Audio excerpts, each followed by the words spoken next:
So ayun, shower out mga kawabi. So ang gagawin natin ngayon ay mag-renovate tayo ng tangkal or kulungan ng mga baboy.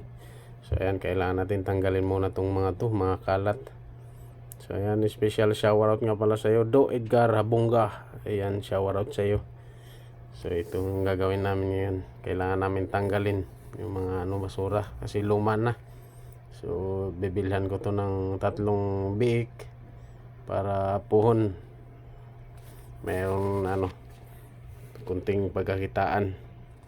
So umpisa muna tayo sa 3. So pag maganda yung magandang panahon, sitwasyon, so kailangan natin dagdagan ng dagdagan. So ayan yung panganay ko, lola niya. So ayan.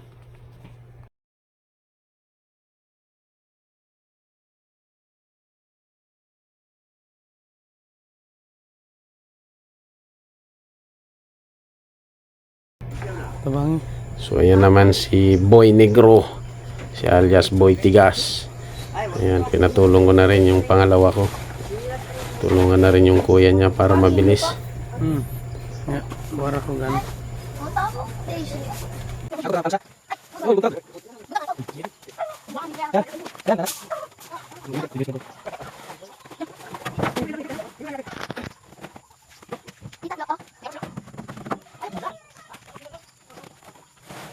Samahan natin ng konting tagay habang nagayos ng kulungan.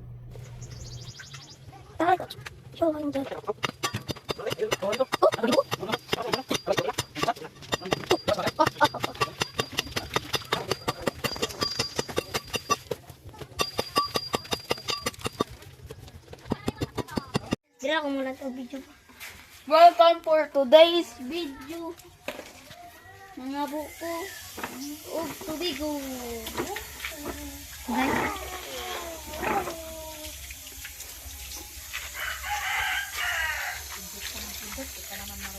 Guys, welcome to today's video. Tanaw, sunod po. Maligo niya taron pa. Maligo na. Teratong. Ang